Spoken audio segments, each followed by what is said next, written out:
Hey everybody, welcome to another exciting episode of Javier in the Air. This is Javier in the Air, Season 7, Episode 6. So here we are at the end of March, and it's extremely hot out there. I think this is another day in March that has broken a record. It's approximately 92 degrees out there, and it's March. So if people remember, we still had our snowpocalypse. It wasn't too long ago, and it was actually, was it in March? Anyway, it's friggin' hot, and it shouldn't be. But then again, climate change. All right, so for those of you who may notice, also I'm a little slow today, and also I bit my lip, or something bit me on my lip, so it's a little bit swollen. So if you see that, that's what that is. It's not anything else. All right. So for those of you who've never been here before, welcome to my little corner of the internet.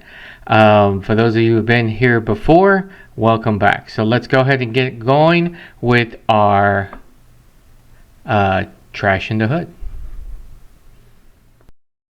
Dark Frog Social Media presents Trash in the Hood, weeks 187 and 188. So here we are at week 187, day 4. So unfortunately, I had a snafu with the camera, and I didn't get a picture of the trash. It was some good trash, but if you see there, we went about 2.05 miles, which is about our average these days. All the way out, we wound up going down the elementary school. So we went Blazing Star Trail, and we went behind the elementary school, down Dagama a little bit, and then turned back around and came back up El Salito. So that was day 4. But here is week 187, day 7. So this is actually on a Sunday, which is kind of rare for me, but I was in a mood, so I decided to get out rather than just waste that energy. So I went down El Salito to 620, down 620 to Anderson Mill, down Anderson Mill to just in front of the apartment complex. I hit about 1.01 mile there, and then turned back around. So you see the trash for this unbelievable amount of cigarette butts. I believe it was 94. Some street reflectors, a bunch of cans, a bunch of bags with cans in them, beverage lids, beverage cups, a bunch of cigarellos or small cigarette wrappers, a couple of cigarette boxes, a lot of food wrappers. So when I go on this route, or when we go on this route, it's if it's like on a Monday after a Friday, Saturday, Sunday, it's really trashy. But this is also a major thoroughfare street. 620 is, and so it does get a lot of everything because people don't seem to care. In fact, I even found this little guy, and I won't go further into that. So there's now we started week 188, day 4. So this was a little bit shorter. Went out and did some craziness around the neighborhood, and this was going by the Hatch Pond and on the Hatch side of my neighborhood.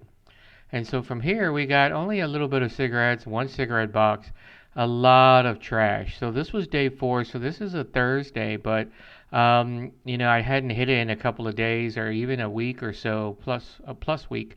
And so it was really crazy with the amount of trash, plastic bags, beer cans, and food wrappers and everything. I guess people have a tendency to be doing secret eating or something along those lines, because they tend to throw out entire bags full of empty food containers. And so I find that a lot. And as you see there in the top right, little mini bottles of wine. So somebody doesn't want to go whole hog on the wine, they just go with a little bitty bottle of wine. So now we look into week 188, day 6. So this was yesterday, Saturday. Hit about 2.5 miles. Did a pretty long one this day.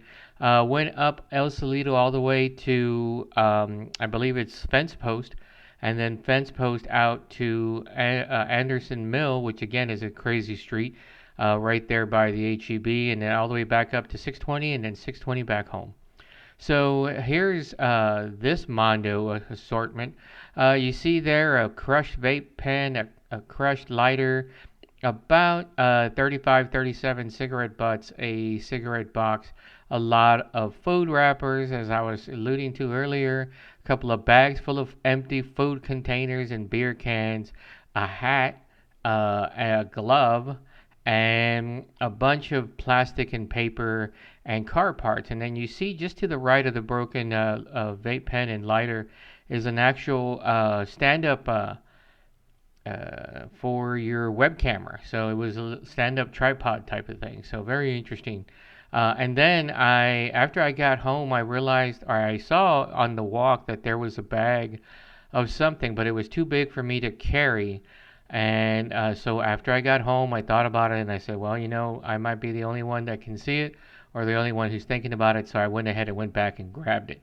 So it looks like this fell off of someone's vehicle because it's a bag of pillows, not pillowcases, but actual pillows itself. So it's unfortunate that it looks like they were for a couch or something. So unfortunate somebody lost it, but they had been there.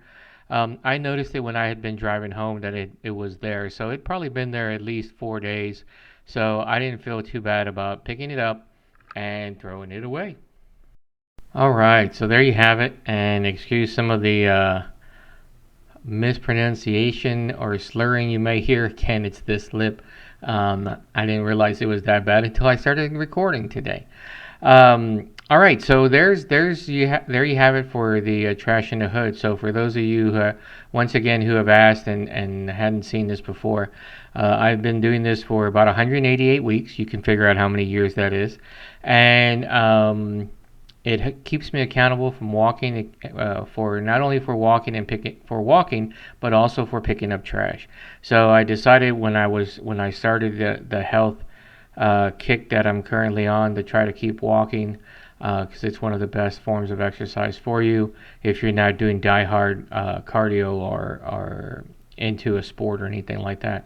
That I needed to keep myself accountable, and I noticed that when I was walking, I would see a lot of cigarette butts. So I started picking them up, and then I realized that was stupid. You don't want to, get your hands dirty with that. So then I started wearing gloves, and then I said, well, that's stupid. Why don't you just get yourself a grabber and get all the other trash that's going on there too?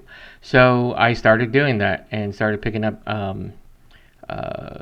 all the trash that I can find except for organic material. So I'll pick up food containers, shake the ants off them and whatnot. But if there's food in them, and a lot of food, and sometimes there is, I just won't pick it up. It's just too much of a health hazard for myself and for my friends that will go walking and pick up stuff too. And they have grabbers as well.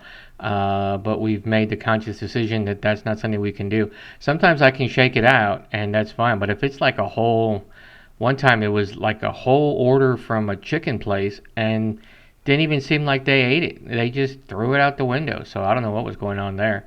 But I put it to the side and opened up the bag using the grabbers, hoping that maybe the organic material will eventually be eaten or decayed, so that maybe then I can go back in a couple weeks and grab the bag. And then I also am very cautious about picking up anything that might be hazardous to my health, besides the decaying food. I've only found a needle once, and it was a tiny needle. It looked like it was a subcutaneous needle and not anything for like diabetics or anything like that, or any of the non prescription drug use. That's the only time I found something like that. But I do worry about when I pick up broken glass or even car parts, because sometimes they can have really sharp, hard plastic edges, and so you have to be aware of that. Or I had to be aware of that, me and my friends picking up stuff. So that is to assuage anyone who is worried about picking up stuff like that. If you want to start picking up stuff, by all means do it. You don't have to follow my way, but if you want to find your own way, you can. Just be careful. Wear gloves, even a mask if you're picking up en masse. Pick up, use a grabber if you can, if you're out walking.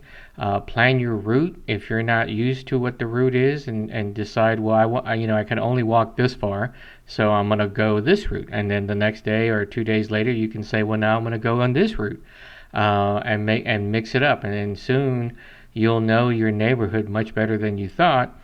and you'll be able to pick up stuff and not even have to worry about what route you're going to do. You just be, okay, well, I'm going to go this way. So that's a good way to do it. Thanks again for people who have been asking about that. And so 188 weeks now, and I will keep going until I no longer can. Well, hopefully that'll be a long time. So, all right, so let's go ahead and go to our Zen moment.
All right, so there you have it. If you looked, you would see that all the images and the video were actually AI generated. I wanted to try it out.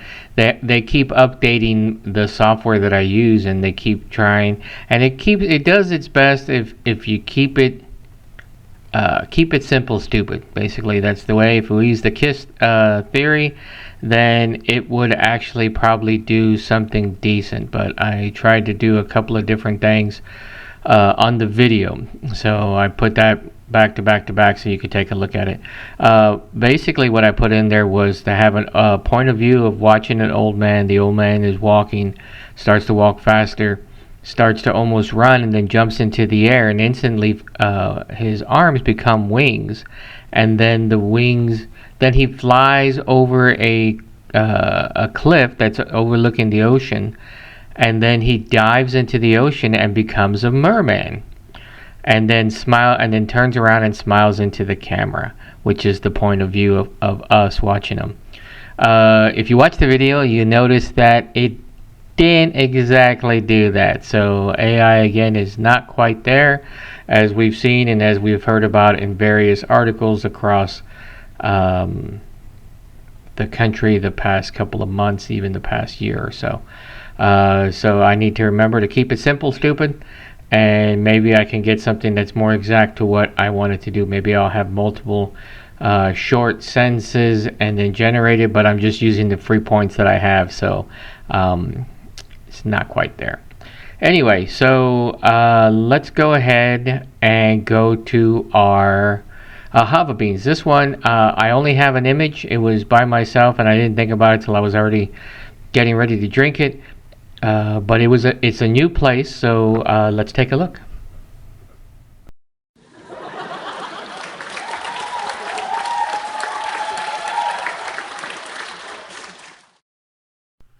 So a couple of weeks back, I found myself at the doctor's office, and as I was driving back home, I realized there was a little place that I hadn't been to before that I've been wanting to go to, and that is Whipped Bakery and Cafe on Anderson Mill. It's actually in the shopping plaza where I used to teach kettlebell. So I thought it would be interesting to go in and check it out. So I do my normal coffee review, which is I normally order at least one item and then take another item to go, coffee wise. And then if they have anything interesting pastry wise, I will check that out as well. So what I did here was I ordered their cortado, and they actually have a dark or light roast cortado, which I hadn't had encountered before. Normally they don't give me a choice. So I decided to go dark roast. So I went a dark roast cortado, which is there on the left. The young person there did a very fantastic job of making me a cortado. Nice and hot, very smooth, a dark roast. There was no bitterness to it at all. I was quite surprised and happy with that, and drank that down as quickly as I could. Now, next to it, an interesting pastry that I found. You may have heard of a macaron, but you may not have heard of a fat garon. That's right, fat garon. And the reason why they call these their fat garons is because they put in at least twice, from what I can tell, the amount of cream in between the cookies. So if you look there, you see that it is a really thick layer of cream, and it is fantastic. And so we are looking at, this one was actually honey and lavender facaron, and so it was a really good. I'm going to go ahead and give their cortado 3 coffee beans. That's right, 3 coffee beans. Whipped Bakery and Cafe out on Anderson Mill. And no, I am not sponsored by them. I am not sponsored by anybody. I am just doing this for fun. Thank you. So I apologize for not being my bright and happy self that I normally am, but I'm still a little bit under the weather. And then, like I said, I got this fat lip and didn't even do anything to deserve it. For those of you who are still new, thank you for watching. If you got this far, which I hope you have. Anybody that's interested in being on the show, either wanting to be a guest host for an episode or two, or something that want to talk about something that they're passionate about. Remember, there's only 2 rules: no religion and no politics on the show. Everything else is fair game. And believe you me, I've had just about everything on this show. So if you'd like to come talk about that, if you have a mom and pop restaurant or business nearby that you'd like me to go visit, unsponsored, so that I can just take a look and have maybe some coffee, maybe a pastry, maybe something to eat. Other than those 2, just let me know. I'd love to come by and do a last second review of your stuff. Any publicity is good publicity, from what I understand, so it would be nice to get out there. If you have a brewery that I haven't been to and you've watched the show and you're like, how come my brewery's not on there? Be sure and let me know. If you have any advice, comments, compliments, feedback, anything like you want to let me know about the show, like, hey, this show sucks, or hey, I love the show, be sure and drop me a note, however you know how to get a hold of me. So that could be Instagram, Spotify. Yes, I'm on Spotify now. Here on YouTube, my handle is hashtag Javier In the Air 01. That's Javier In the Air 01. Or you can just add a comment to this video podcast or video cast, whatever they want to call it, vlog maybe. Okay, so now we're at the point where we do the last segment of the show, which is, from the statistics, is pretty much one of the more popular ones. So people are fast forwarding and getting to this section, which is unfortunate because the rest of the show is fantastic. But for those of you who still are still hanging in and like to fast forward to this section, we are now going to our spirit times. I'm not sure what I'm going to do today, but I'm going to go ahead and do it. So let's go ahead and see what I got.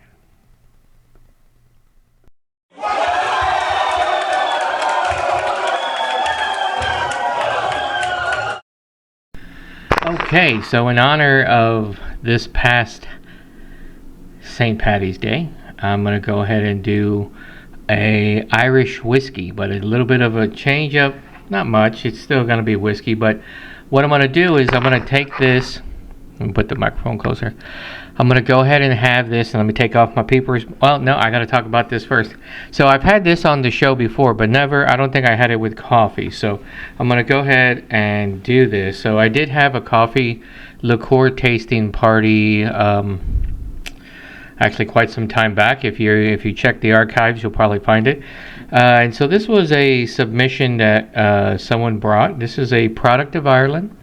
This is Jameson Cold Brew. So I'm sure you've heard of Jameson if anybody out there is a whiskey lover or an aficionado of some sort. Jameson was established in 1780.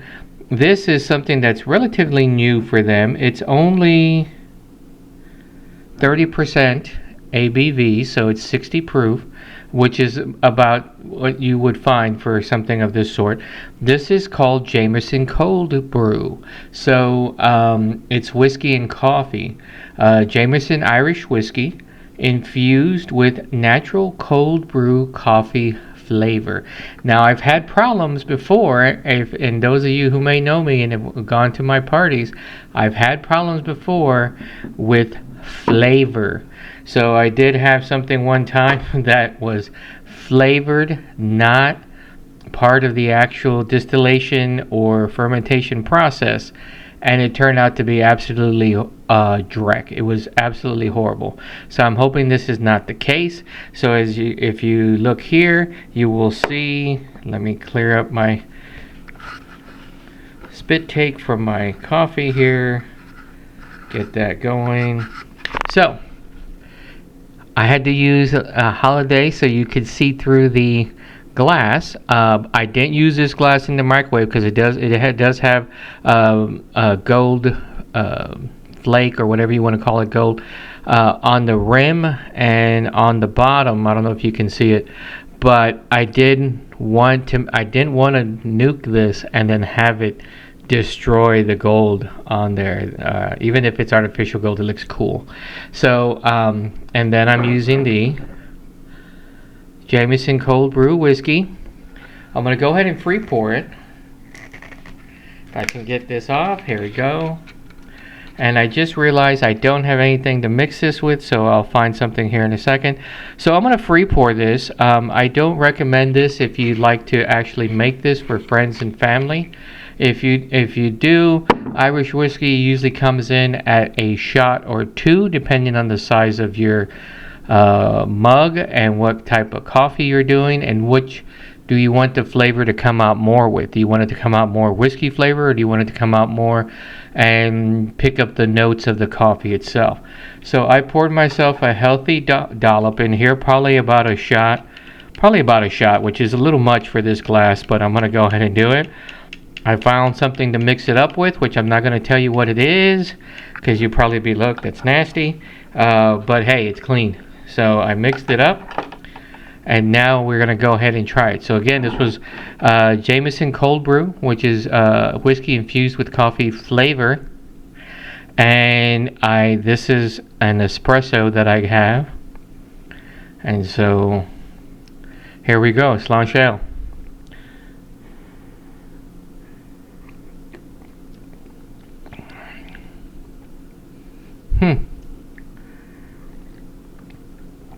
Now, I've had this coffee before, so I know what the coffee tastes like. So this brings in an additional note to it, if you will. It almost tastes like, there's definitely, you can get the whiskey at the end. I just got the whiskey flavor right now as it comes through the back of the palate. But it's starting to taste almost like Kahlua, which is not really the taste I thought I would get out of this, but it's the taste I'm getting out of this. So let's try this again.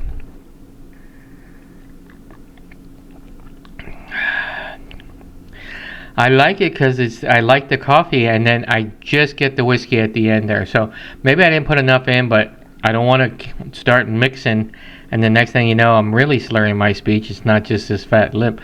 It's other things.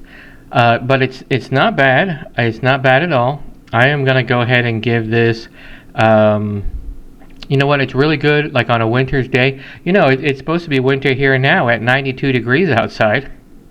But it would be nice for a cold day warm up. The whiskey does seem to spread out the warmth a little bit across the front of the chest here. So I'm going to go ahead and give this 7 thumbs up.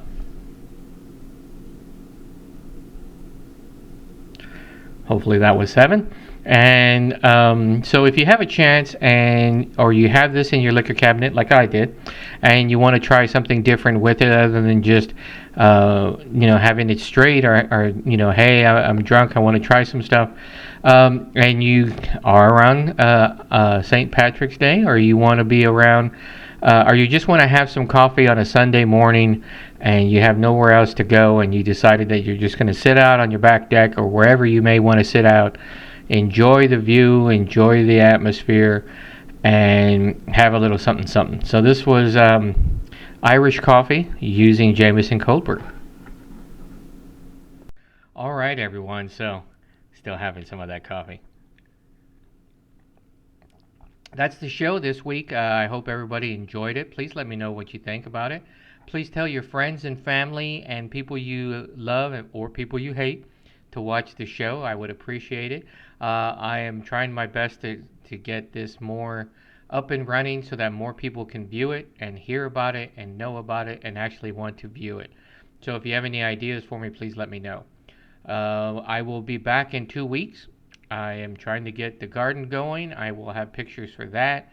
I will be having pictures about other things, including some new games that I've been trying out, maybe a new location for me to try out some of those games, and we'll see how it goes. So, everybody have a good rest of our good week, and I will see you in 2. Thanks a lot, everybody.